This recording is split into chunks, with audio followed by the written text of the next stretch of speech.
I went from skinny headbanger, okay? I want to be Motley Crue. Over a summer, I want to be Steve Strong, Arnold Schwarzenegger. I went from like 110 pounds to 140 some pounds. Wow.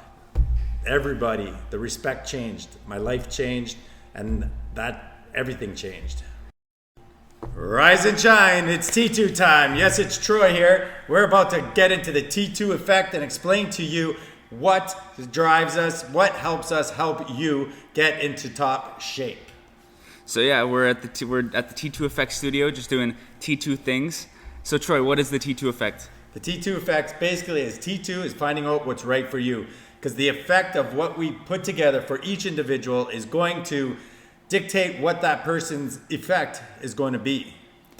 That's awesome. So now let's get to hear more about you. Like, where did you come from? What'd you do? How'd you grow up? Just kind of get into it. Yeah, so basically from a young age, I'm talking really young, I always thought that, hey, one day I'm going to be like the Hulk, man. I thought I was just going to grow up to be massive. I never knew you needed to actually work out. I just thought you grew into it. But then one day I found a Muscle Magazine, August 86 issue of Muscle and Fitness. And guess what?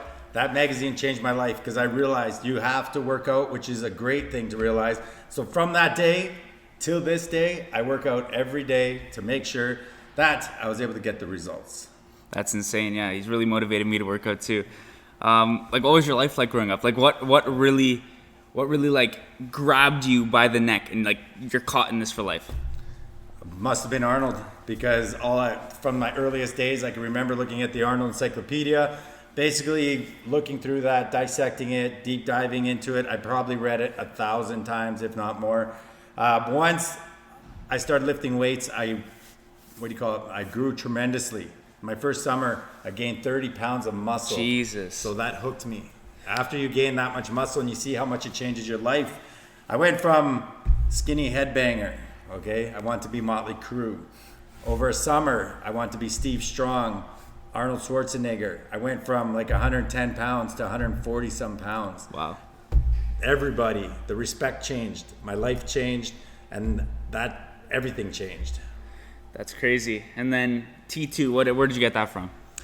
T2 is Troy Thompson, and I used to be trained by Troy, so we know that moving forward, my legacy would potentially fall off and be gone, because unless your name is Troy, it's hard to pass that on.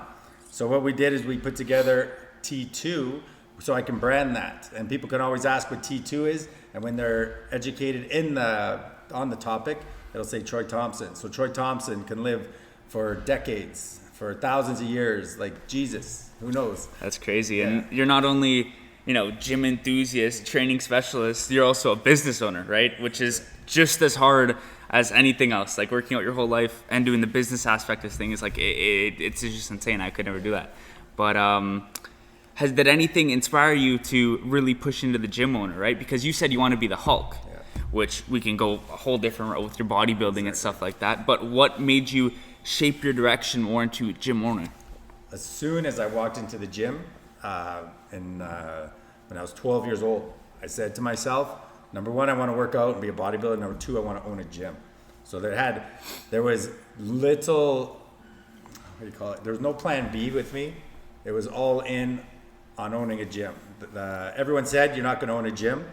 And I basically am owning a gym now. Now look at you. So it was all I ever wanted, all I was ever going to do. I never had any doubt. So from the first day I walked in here, so I want to own the gym from day one. I got my first job here in 95. I bought the gym in 2010.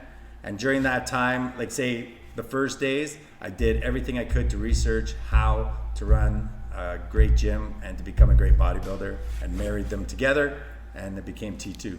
T2, yeah, for sure. Do you, so one question I bet we're all asking, right? You're a bodybuilder. You've obviously got your knowledge from somewhere. Yeah. Where'd you get your knowledge from? Where'd you get all this thing? Everywhere. No, we didn't have internet when I started this. There was no personal training when I started this. So what I did, number one, is every time there was an expert in the industry within driving range, and I'm talking, I drove to Florida, South Beach, I've driven to all over North America, okay, everywhere. Everywhere there was someone to give a seminar, I'd go learn from them. I would stick around, find them after, pick their brain, and learn even more. So That's crazy. I'd have questions prepared. I'd be ready to go. Everyone at the gym that was better than me, those were my training partners. I would seek them out. I would look around, find the guy stronger, bigger, faster, whatever. I would train with them. And then acquire all the knowledge of everyone locally, everyone that I could get to. And then I took every course you could imagine. ISSA, I can't remember all of them right now, but every course you can imagine I took. I read, I learned, I studied, every magazine, every book, everything. And that's all I did. They used to call me a mad scientist because that's all I would study. I would be studying, I'd be writing, and I'd be learning. I'd do mini experiments all the time on myself to make sure that I found the best way to create muscle, shortest amount of time, maintain it when you're burning body fat. So I did all these things during that time to become T2.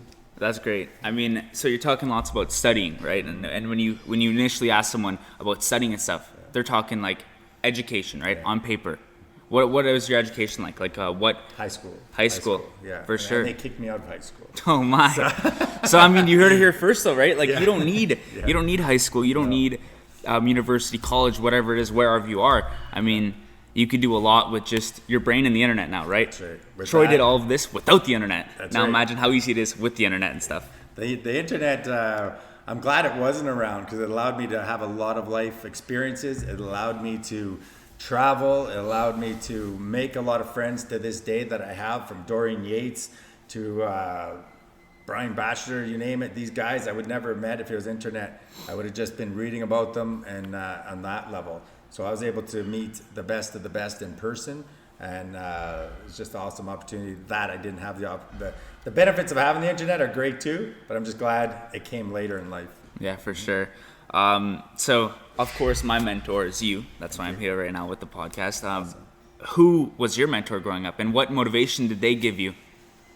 Mentor, I've had so many. Like honestly, like there's like so many mentors. Like my dad is like the best one because he gave me the work ethic.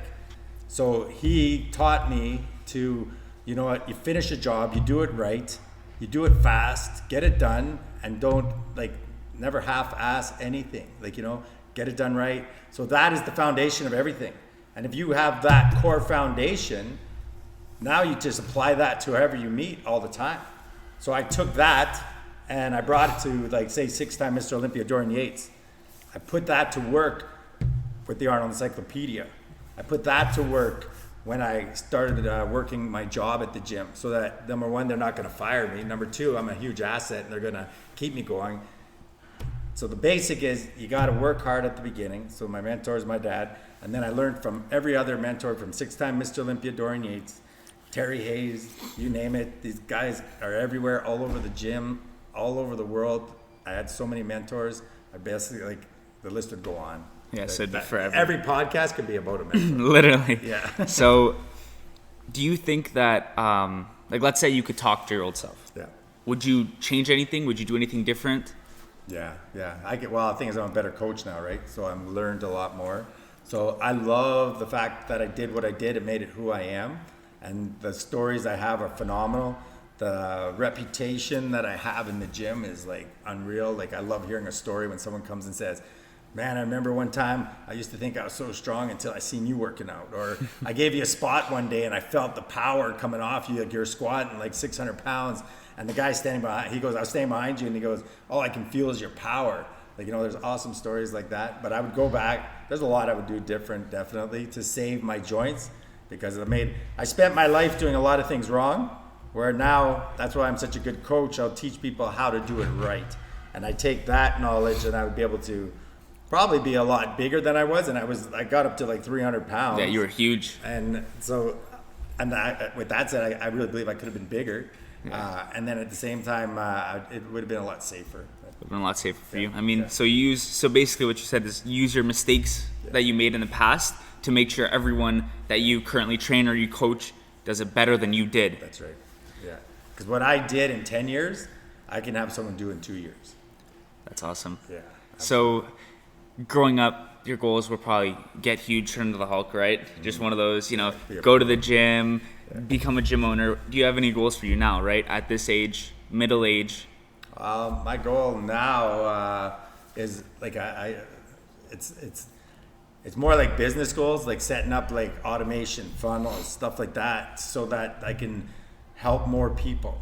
So my business evolved from basically owning a gym and helping people on a level of coaching them to personal training. I was helping a lot of people one-on-one, but now I'm out of time, so I can't scale anymore.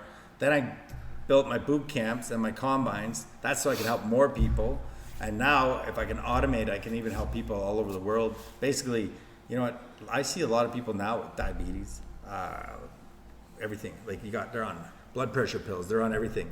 So we basically, I see people change their lives, increase their health. It's not always about transformations either. Your life will be transformed, but sometimes it's inside also. You know, so they live longer, healthier, enjoy life. That's basically my goals now, is to find a way to automate it to help more people get in shape and stick with it.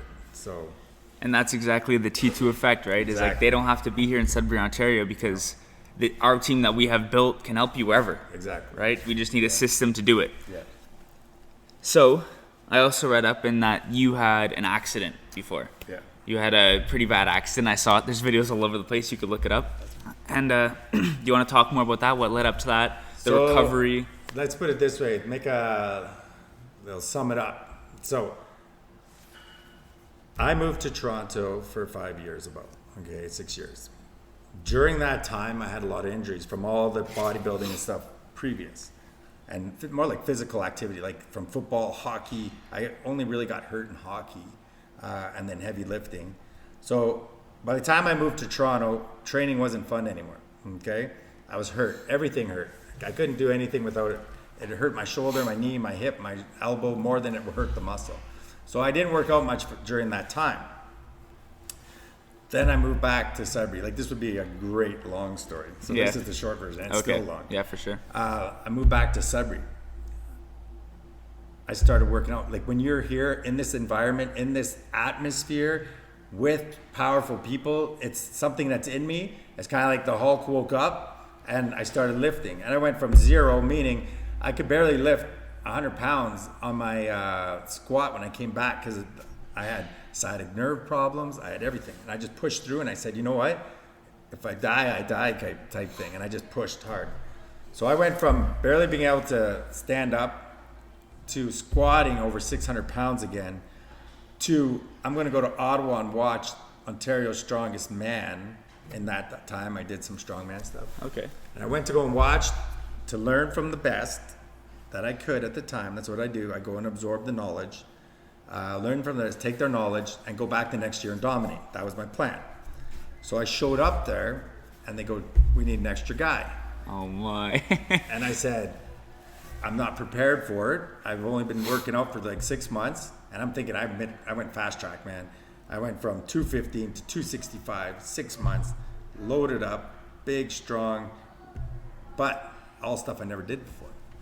So I had sore knees going into the event. I had sore everything, but you know, living life, I love it. They said, do you want to just jump in and you can learn from the guys right in the pit? Because I told them my plans.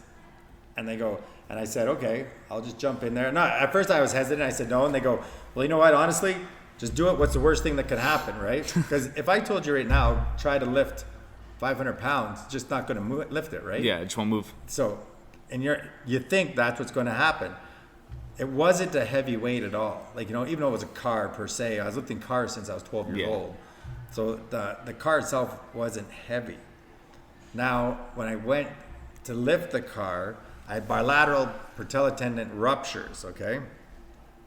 Now, found out later when the surgeon, I was lucky to have the Ottawa Senators surgeon at the time, when they looked at my knees, he said, I don't even know how you walked to the event, number one. Oh, my. I know why. That's a whole other story about how that happened. We can go for that later. That's another one.